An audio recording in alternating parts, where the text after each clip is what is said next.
Salut à tous, bienvenue dans Dixon Discute. Moi c'est Dixon, je suis comédien et auteur. Salut, ça va? Ça va et toi? Super, déjà présente-toi. Je m'appelle Emric, j'ai 27 ans et je suis bordelais et je fais la vie entre Bordeaux et Paris. Ok, qu'est-ce que tu fais? Alors je suis écrivain et je réalise aussi depuis peu. Donc du coup, de plus en plus, je vais vers la réalisation de vidéos, mais principalement, j'écris. T'écris quoi? Alors là, je viens de sortir un recueil de nouvelles, mais sinon, j'écris un recueil de poèmes, pardon, mais sinon, j'ai toujours écrit. Moi, j'ai l'habitude de dire que j'écris des fresques de l'âme. C'est Des comme. fresques de l'âme, Ouais, ça c'est c'est comme beau ça que je ça. vois mon Ça art. c'est beau ça. C'est quoi des fresques de l'âme du coup? J'ai l'impression que quand je crée, pour le coup, il y a des fois, ça m'échappe totalement, tu vois. Il y a une phrase qui revient souvent où je dis je suis dactylo des cieux, dans le sens où j'ai l'impression que j'ai plein d'images qui viennent et c'est juste des trucs qui me traversent en fait. Et je pense que tous les individus que l'on est, on est tous avant tout des âmes et quand je les croise, j'essaie d'en écrire des fresques, Ouais. c'est-à-dire plutôt que d'avoir un tableau arrêté. J'essaye de prendre l'entièreté de l'existence de quelqu'un ou de la mienne pour essayer de la décrire et d'en faire quelque chose artistiquement. Ok, alors déjà, parce que ça m'intéresse, mais quelle différence tu fais entre la poésie et les autres formes d'écriture? Je pense que la poésie, je pense que c'est dû notamment au fait à ce que j'ai écouté comme musique. Et j'ai écouté essentiellement du rap quand j'étais petit. Et du coup, enfin, je vais l'apprendre à personne, il y a l'art de la punchline dans le rap. Et moi, au final, la poésie, je vois plus ça comme un espèce de flash très très court avec une ou deux punchlines dedans. Et c'est ça, c'est capturer l'essence d'une émotion. Je le vois comme ça, la poésie, vraiment. Tandis une nouvelle ou un roman, t'as plus l'idée de c'est une grosse bobine que tu vas tirer à fond en fait pour en faire une histoire. Et là, pour le coup, t'as plus le temps de balader la personne qui lit, que ce soit calme, qu'il y ait des hauts, qu'il y ait des bas. Mais pour moi, la poésie, ça te frappe au visage, ça capture l'essence d'une émotion. Vraiment. Ouais. Moi, tu vois, j'écris pas de poésie parce que du coup, un peu comme ce que tu dis, moi aussi qui consomme beaucoup de rap, je rappe- pour moi, l'écriture poétique, c'est la même forme d'écriture, dira-t-on, que l'écriture musicale, D'accord. tu vois. Euh, et c'est un truc que j'arrive pas à faire, que Ok, je crois ne pas arriver à faire. Je me suis essayé à ça il y a pas longtemps, tu les vois. nuances. Mais ouais, que je crois ne pas arriver à faire. Je fais attention à ce que je dis. Euh, parce qu'il y a vraiment, comme tu dis, il y a un truc d'immédiateté et de sens à donner de façon très courte et concise. Tu vois, c'est comme ça que moi je le perçois. Comme Ouais. des punchlines dans le rap, genre, faut arriver à trouver le mot image ou le mot valise qui va permettre de donner tout de suite le sens, tu vois. Mais Vas-y, vas-y. je suis d'accord avec toi. Et en fait, ce qui est à la fois paradoxal, je suis d'accord. Mais ce qui est paradoxal, c'est que j'ai l'impression que dans la poésie, c'est un truc où tu n'y reviens pas dessus. Pour le coup, c'est un truc qui te traverse, tu le marques. Et en fait, ça devient direct avec la bonne formule. Mais c'est rare que je revienne, tu vois, sur ce que j'écris en poésie. C'est, comme tu as dit, c'est et pour le coup, c'est pour ça qu'il y a parfois il y a des gens avec qui tu discutes simplement dans la vie. Les mecs, ils ont jamais écrit de leur vie, ou les filles, peu importe. Et pour moi, je les trouve grave poétiques. Parce qu'ils ont un sens de la formule où ils vont te discuter avec toi, ils vont te dire un truc et ça marche. Et j'ai une anecdote. Dans mon recueil, il y a une seule phrase que j'ai mis entre guillemets, à laquelle je réponds et qui n'est pas de moi. Et un jour, il y a un monsieur très éméché sur les boulevards à Bordeaux qui est venu me voir. Il m'a juste interpellé, il m'a dit il n'y a plus de place au paradis. Et pour moi, c'était de la poésie. Hmm. Cette phrase, elle m'a marqué à vie, tu vois. C'est parce que il disait trop de choses, il avait le sens de la formule, il l'avait capté, et pourtant, c'était pas réfléchi, mais il avait mis le mot juste Ouais. tout de suite. Mais tu vois, c'est drôle que tu me dis ça parce que moi, j'ai ce regard-là aussi, mais je ne raccordais pas à ça. Parce que peut-être j'écris pas de poésie, du coup, je ne raccordais pas à ça, tu vois. Mais moi-même, pour moi, c'est ma déformation professionnelle. J'aime tellement les mots que je vois des punchlines ou des Mhm. formules partout. Et du coup, des fois, parfois, je discute avec des potes à moi. Ils me disent un truc un peu comme toi. Je dis, waouh, comment il a trouvé cette phrase, tu vois. Ou pareil, des fois, je me rappelle d'une fois, mon fils, il m'a dit, ouais, je sais plus. Non, il m'a pas dit à moi. Il était en train de jouer. Et il jouait avec des pissenlits. C'est les fleurs Ouais. sur lesquelles tu souffles là. Et il a soufflé et il a dit à la fleur, ta volonté, c'est la liberté. Ah, ça m'a marqué de ouf. Je me suis dit, ouais, il est trop Mais c'est chaud. pour ça, je pense que être auteur, c'est quelque chose. Je pense que c'est un métier, être auteur. Parce qu'il y a des codes, il y a des trucs à structurer et tout. Mais poète, pour moi, on peut l'être tous et on peut l'être de manière éphémère. En fait, là, ton fils, quand il dit ça, c'est un poète, tu vois. Ouais. C'est de la poésie qui nous crée. Donc, clairement, je pense que. En fait, je pense que ça va.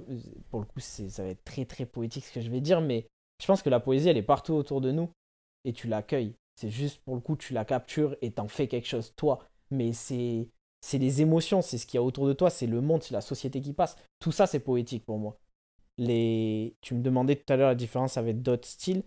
Les autres styles d'écriture, tu vas construire, tu vas t'imprégner de ton parcours, etc. Là, tu vas façonner quelque chose de A à Z. La poésie, pour moi, ça te traverse et juste tu le récupères et tu le dis à ta manière poétique à toi.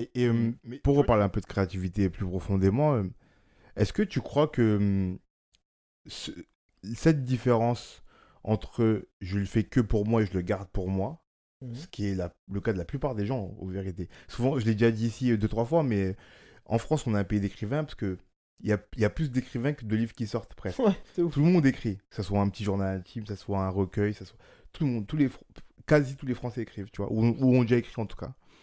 Euh, et du coup, beaucoup le gardent pour eux. Est-ce que tu vois une différence dans le fait, dans l'acte de créer, quand c'est un petit truc que tu gardes pour toi, ou c'est un truc avec cette envie de la diffuser? Mais tu sais que plus les années passent et plus j'ai l'impression que je garde rien pour moi. Bien sûr. À un Mais moment justement, donné, est-ce que pour toi, ça influence beaucoup ta créativité, le fait de penser que ça va être diffusé? franchement, non. En fait, je pense que ça l'influence de manière pas consciente. Je m'explique. Euh, de nature, ce que je prône dans la vie, c'est toujours de se déconstruire et de faire attention à autrui. Moi, je me considère existentialiste. C'est-à-dire, j'estime que je suis pas là que pour moi. Je suis là pour. On est là pour tous pour l'entièreté. Donc, il faut que ça se passe bien. Donc, T'as lu comme Sartre? j'essaye de. Hein? T'as lu Sartre? Bah ouais. Franchement, j'ai 4 livres qui ont marqué ma vie et ça en fait partie. Ok. Et ça en fait partie parce que je me suis dit, ah, ça porte un nom ce que je suis. Et Hmm. tu sais, tu le penses après. Et, euh, et pour le coup, du coup, dans ma vie de tous les jours, j'essaye de penser à ce que je dis, mais de manière inconsciente. Tu vois, j'essaie de faire le travail avant chez moi pour que quand je parle, ça gêne pas forcément quelque chose et que ça, du coup, ça n'a pas à transformer. J'ai pas à retenir mes propos, j'essaie qu'ils soient clean direct. Mais dans la créativité, c'est pareil.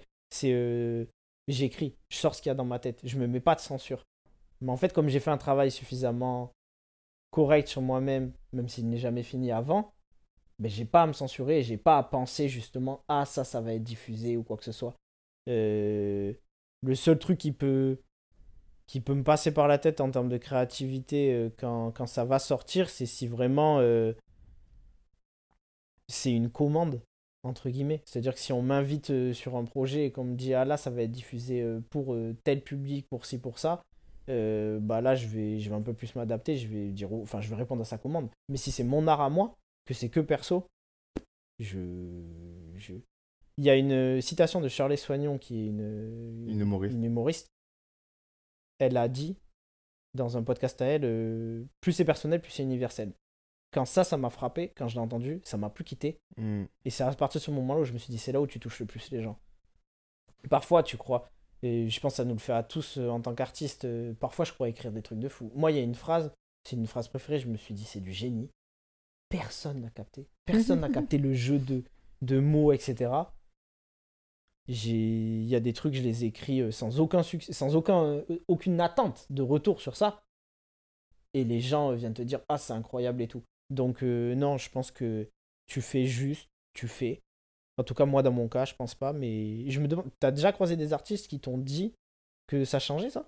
Qu'ils faisaient attention à. Bah, j'ai pas posé la question avant toi. Du Ok. coup, je sais pas. Bah, je regarderai les prochains épisodes, je serais très Ouais. curieux. Ouais, ouais. J'ai l'impression que, justement, par rapport à ce qu'on évoquait avant, comme on est dans une démarche, on le fait pour nous, finalement, tu te poses pas la question. Si, après, je te dis ça, mais les fois où je réfléchis à quand ça sort, c'est juste que moi, admettons, je vais parler d'un truc familial dans un de mes textes. Si je veux pas que ça sorte et je sais, là, je vais pas le mettre sur Instagram ou sur un compte, etc. Ou parfois, je dis des choses dans mes textes et tu mets juste des citations sur Instagram et je vais pas choisir cette citation-là. Mais là, c'est juste une affaire de moi qui n'a pas encore processé le fait de totalement assumer que ce soit lu par du public. Hmm. Mais d'une certaine manière, je le mets quand même. Donc, je sais que ça va être trouvé par un plus petit audimat, mais Mais non, c'est la seule barrière que j'ai, c'est vis-à-vis de moi-même. C'est est-ce que je suis prêt à l'assumer Hmm. si ma mère le lit, Ouais, mon père. moi, je le fais. En plus, moi, je le fais jamais dans une œuvre. C'est genre. C'est comme si quand j'écris un personnage ou une histoire, ou par exemple, j'écris beaucoup de textes courts, tu vois, Ok. sur des sujets que j'aime bien, tu vois. Mais vraiment des trucs. Parce que j'aime bien vraiment les détails de la vie, moi, ça me passionne. J'écris sur les repas, sur l'avion, tu vois, sur l'alcool alors que je bois pas, tu vois. Mais ça me passionne. Et du coup, à chaque fois que j'écris un truc, euh, il y a une petite part de moi qui a une réflexion sur ce truc que je distille, et tout le reste, c'est juste l'observation du monde. Tu vois, par exemple, j'écris sur la mort, j'écris un truc sur la mort, et ce que j'écris sur la mort, un texte d'une page, il y a peut-être 10% de ce que je pense. Tout le reste, c'est de l'observation que j'ai fait. Donc toi, tu te places toujours en tant qu'observateur. Toujours. Et tu mets de Mais c'est côté. naturel, hein. C'est naturel, tu Ouais, vois. ouais. Et après, forcément, il y a, au dé... comme ça devient, comme tu as dit, ça devient comme ça, tu vois. Au détour d'une phrase, au final, c'est toi. Du coup, en l'occurrence, c'est moi. Tu vois. Du coup, au détail d'une phrase ou deux sur mon texte sur la mort, par exemple, il y a ma pensée à moi sur comment vivre la mort. Tu vois, vivre le deuil, pardon. Mais sinon, tout le reste, à la base, l'idée, c'est l'observation. Ok. Et mon idée, enfin, le récit de l'observation que j'ai fait de ce sujet-là. Sur les repas, pareil. Tu vois, c'est très balourd, les repas, tu vois. Mais au final, ça reste quand même toi, dans le sens où c'est ta manière d'observer à toi. Peut-être qu'il y aurait quelqu'un qui C'est ma aurait manière observé d'observer, d'une manière différente. bien sûr, alors forcément. Et en même temps, j'essaye d'être. C'est compliqué de dire ça et de le faire en soi. Mais j'essaie d'être universel. Ok. Tu vois, ça veut dire que par exemple, pour reprendre ce texte-là, parce qu'il est très parlant pour moi, c'est un de mes textes préférés, tu vois. Quand j'écris sur le deuil, euh, j'ai observé autour de moi les différentes manières des gens de prendre ce truc. Ah, je capte. En fait, Et j'essaie de les raconter. est-ce que tu cherches chez plein de personnes différentes les petits détails pour, avec ces détails, faire le truc commun Mais en fait, qui. je cherche pas. C'est Ok. pas une volonté propre. C'est j'observe un truc et ça me fait tilt et je m'arrête et je me dis, il y a un truc là. Ok. Tu vois, il y a un truc. Après, des fois, c'est un truc qui va lier tout le monde. Et euh, par là, je vais reprendre, je prends un autre exemple. Tu vois, j'ai écrit un texte sur l'alcool, alors Mhm. que je bois pas. Tu vois, mais j'observe chez mes amis qui boivent, mais boivent, c'est pas être alcoolique, mais boivent, Oui, tu vois. oui. Et l'observation de base, elle est partie du fait que qui il soit, dans un moment d'égarement, il boit, ils boivent le verre de trop. Ok. C'est ce verre où tu sais que c'est le verre de trop, mais tu le bois. Je suis parti de ça. Et j'observe mes potes. Et tous ont différentes manières de réagir face à ce verre de trop. Tous ont différentes raisons de boire ce verre de trop. Tu vois, et tous ont différentes excuses de justifier ce verre de trop. Tu vois. Et après, du coup, je suis parti de cette observation-là. J'ai observé tous ces comportements et toutes ces idées par rapport à ce truc-là. Et j'en ai écrit un texte où j'ai mis tout dedans. Tu vois. Ok. Et au détour de ça, moi j'ai bu, mais il y a longtemps. Il y a une phrase Oui, où je parle de moi il y a longtemps. Mais ça, Mais. c'est après que je le vois. Tu vois, c'est sur le coup, ça vient comme ça. Tu vois. Ok, d'accord. Mais c'est après que je le Tu le vois. constates après. Mais je le constate après. Et au final, je sais que dans tous mes textes, il y a une phrase ou deux, c'est moi. En Ok. frontal. Mais ça se voit tellement. Parce que c'est une phrase parmi Ouais, c'est ouf. 100 phrases, tu vois. Du coup, ça se voit Mais pas. tu vois, ce que tu me dis là, ça me permet de conscientiser que dans ma créativité, ça me permet de conscientiser un truc, c'est que c'est vrai que moi, finalement, j'ai toujours plus cherché, j'ai jamais trop cherché à parler à la masse d'un coup, en fait. J'ai toujours plus cherché en créant à aller toucher la personne individuellement. Mhm. Quitte à ce qu'elle ait une lecture différente de l'autre personne qui est à côté d'elle. Mais je prends l'exemple, si j'étais sur une scène et que j'aimerais pas faire rire la salle dans son ensemble, tu vois. Mhm.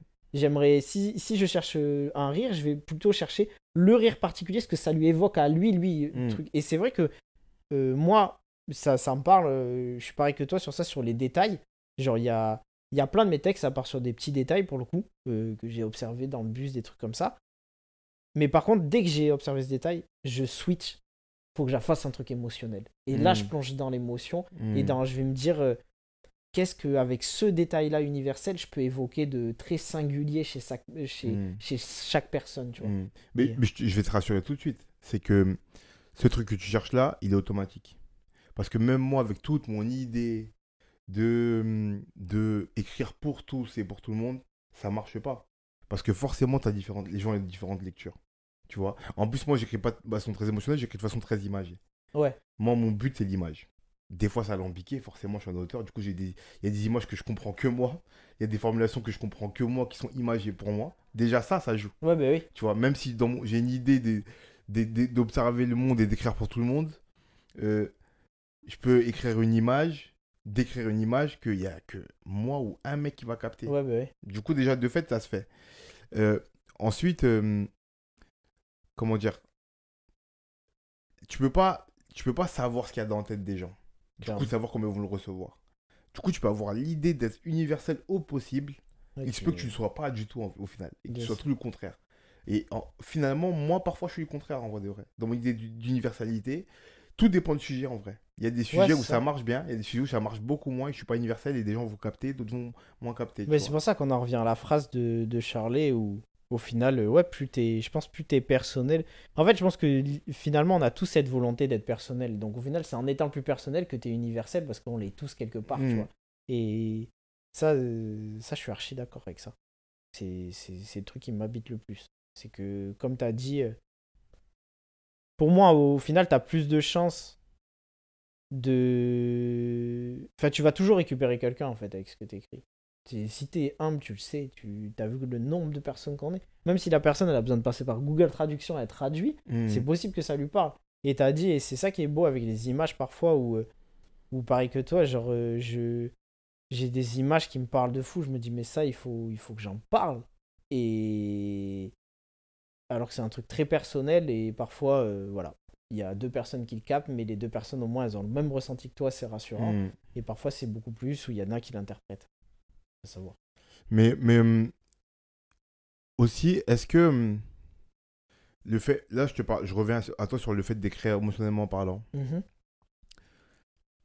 Comment on gère, je dirais pas trouver, je vais dire gérer son style quand la seule, enfin, que le prisme qu'on prend, c'est le prisme de l'émotionnel. On pourrait juste écrire de façon émotionnelle et raconter ses sentiments simplement, tu vois. Comment on gère un style, comment on invente un style avec ce truc? Bah, ça, c'est une bête de question parce que déjà, moi en tout cas, c'est comme ça que je la prends ta question. Moi, c'est mon plus gros piège. Parce qu'en vrai de vrai, j'aimerais écrire d'autres choses. J'aimerais, tu vois, tenter d'écrire en laissant un peu m'éloigner un peu des émotions et tenter d'écrire d'autres choses, etc. Et, euh, et donc, du coup, faut apprendre à le gérer en fait. Faut savoir que ça se gère. Il faut déjà se poser la question que tu m'as posée là. Il faut avoir le recul de se dire attention, là j'ai un style particulier, ok, je l'ai identifié. Maintenant ça se gère, est-ce que je peux pas faire quelque chose et tout. Euh, Si j'ai bien compris ta question, je pense que tu le. C'est pour ça peut-être que ça me paraît. J'ai l'impression de ne pas maîtriser ce que je fais parce que comme tu as dit, c'est des émotions et que ça vient naturellement et que je fais que les écrire. Donc du coup, pour le gérer, je reste quand même. Bah, je garde principalement en tête de faire ce qui me plaît. Moi, si je trouve pas ça chaud, je le dis, bah là, ça va paraître mégalo, mais moi, l'auteur que je lis le plus, c'est moi. Quand je veux m'endormir le soir, je relis mes textes. C'est parce que j'aime ce que je fais.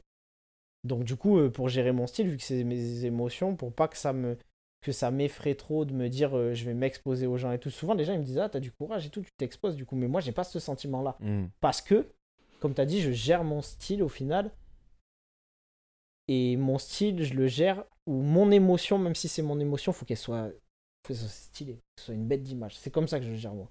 Faut que je le rende. Moi, je cherche que les gens qui fassent ah ouais, ah, Hmm. genre, ok, c'est comme ça. J'ai la même émotion, mais je l'aurais pas dit comme ça. Hmm. Et c'est ça qui me fait le plus plaisir. Et c'est comme ça que je garde le cap. Parce que sinon, comme tu as dit, je pourrais juste écrire ah, j'ai pleuré aujourd'hui et tout. Et parfois, c'est juste ça. Et Hmm. c'est très beau. Mais moi, dire j'ai pleuré. Par exemple, une de mes phrases préférées que j'ai écrites, je dis parfois je ris, parfois je pleure, et pour me cacher, je fais les deux en même temps. Moi, en vrai, je voulais juste exprimer une chose simple, c'est que moi, c'est les hauts et les bas. Mais là, la manière de l'exprimer, c'était stylé pour moi. C'est le point d'orgue, il faut que ce soit stylé. Et ça, c'est ma déformation parce que j'écoutais du rap. Ouais, je vois, je vois. Il faut que ça frappe, tu vois. Mon artiste préféré, c'est Booba. L'album, le plus grand album de rap français de tous les temps, je considère que c'est Temps mort. Et le gars, il parle de trucs que j'ai pas vécu. Mais les images, elles m'ont trop frappé. Les émotions et tout, de la manière dont elles sont distribuées, dans la créativité, c'est trop. Et moi, du coup, dans la créativité, je cherche que ça. Je cherche à, ok, c'est personnel, mais il faut que ce soit stylé. Pas juste, sinon, j'aurais fait un journal intime. Ouais, bah ouais. Pas besoin Donc, de styliser, ce qui me, ouais, voilà, c'est ce qui me, bah, c'est le mot. Ce qui me guide, c'est le fait de styliser ça.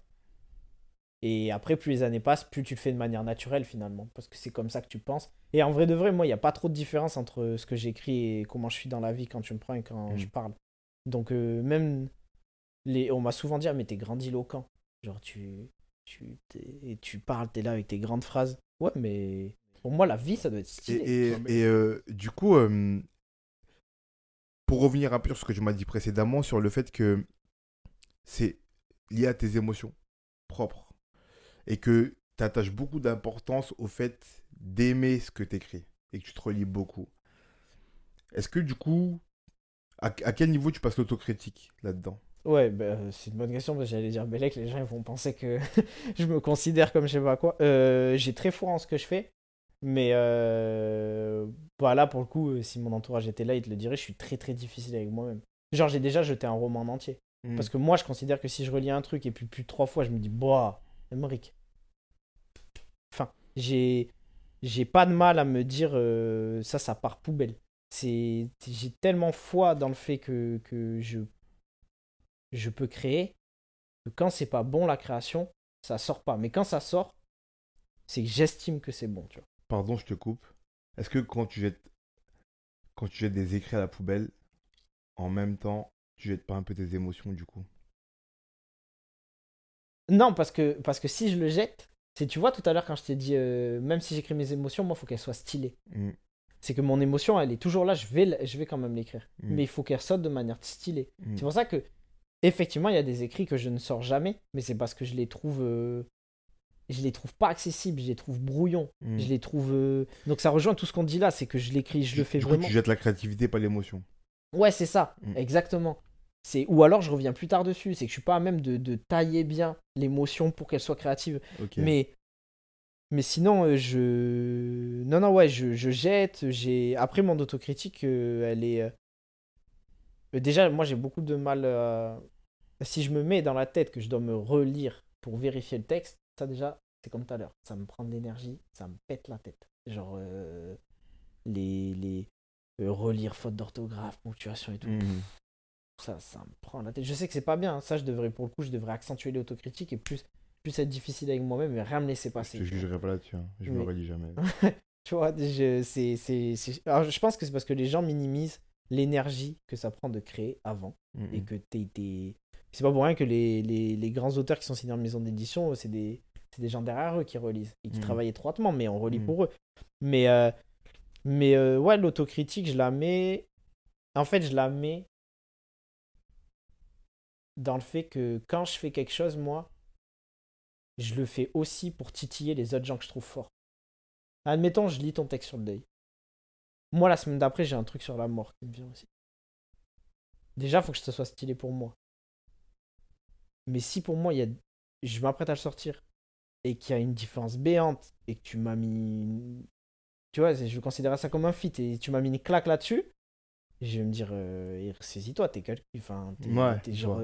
Et j'avoue que sur ça, j'arrive grave avec une démarche sportive. Ouais. C'est l'ego avec toi-même, en fait. Ah ouais, elle est là, mon autocritique. C'est que c'est de l'ego, parce que je sais que je suis capable de donner. Donc du coup, fais pas n'importe quoi. Et puis plus t'écris, plus t'as habitué les gens à un certain standing. Tu peux pas les décevoir. Ça peut aller que crescendo, je le vois que comme ça. Le but, c'est d'être... ouais, c'est d'être fort... Je demande pas, je me fixe pas non plus le fait d'être exceptionnel. Si, en vrai de vrai, c'est ça que j'espère l'être à chaque fois, exceptionnel, que ça touche quelqu'un à chaque fois. Mais au minimum, je vais prendre une comparaison avec le foot, mais Au minimum, je vais être Busquets au Barça, tu vois. Toujours des bons matchs. Mm. Même s'il n'y a pas d'éclair de génie ou quoi, toujours des bons matchs. Ok. C'est ça. Même, mais après, ouais, c'est important. C'est important en fait, de respecter son art, je pense. Mm. C'est juste ça. On va finir là-dessus. C'est très beau. Bah écoute, Du coup, on va conclure. Et pour conclure, je pose toujours 3 petites questions. vas-y. La première, c'est cite-moi ton objet créatif favori. Ah, c'est grave intéressant ça. Ouais, c'est un banc. J'adore. Moi, dès que je suis posé sur un banc, t'es sûr que je crée. C'est le banc. Genre, ça me permet c'est un banc. Ok, un bon. Ouais. La deuxième, c'est cite-moi une œuvre inspirante pour toi. Là, Dali, hein. Je pense tout ce qu'il a fait. C'est trop. Dali, dans son ensemble, son œuvre, ça m'inspire beaucoup trop. Là, je te parlais de challenger et d'y aller, et c'est le cas. Dali, quand tu crois avoir tout découvert et que c'est un artiste que loufoque et tout, tu te prends une claque, tu découvres juste un tableau d'une jeune femme qui est de dos. Moi, c'est son tableau qui m'a le plus marqué. Tu reconnais même pas son style. C'est son œuvre à Dali, c'est incroyable. Ok, Salvador Dali, du coup. Ouais, clairement. Ok. Et la dernière, c'est un conseil pour quelqu'un qui veut se mettre à créer. Écoute pas les gens. Fonce. Parce que si tu te dis que tu veux commencer à créer, ça veut dire qu'il y a une part de toi qui est déjà prête en fait. Et qui a la volonté de le montrer. Donc montre-leur, vas-y. Parce que si tu t'arrêtes, je prends toujours le même exemple. Hemingway, il écrit grave avec des répétitions. Qui sont des litotes, maintenant on appelle ça une figure de style. Au début, on a dû grave lui dire hey, tu fais trop de répétitions. Il a continué, au final, il a c'est un des auteurs les plus connus de notre monde. Donc, si tu te donnes pas ta légitimité toi-même, personne te la donnera. Sois sévère avec toi-même, fais ton autocritique, sors pas n'importe quoi, mais donne-toi de la légitimité. Fais les choses par toi-même, écoute personne. Si ça te fait du bien, ça fera forcément du bien à quelqu'un à un moment donné, si Ok. c'est bienveillant. Je résumerai ça à sois exigeant avec toi, mais écoute-toi. Exactement, c'est ça, t'as tout dit. Ok. Ben merci. Ben, merci à toi de Je, m'avoir accueilli. je vais mettre dans la description le lien vers ton Instagram pour qu'on voit, qu'on puisse commander ton nouveau recueil qui vient de sortir. Eh ben merci. Et likez, abonnez-vous, partagez. On va te suivre. Ben écoutez, suivez-le aussi. Longue aventure à toi. Merci à toi aussi. À la Merci. prochaine. À la prochaine.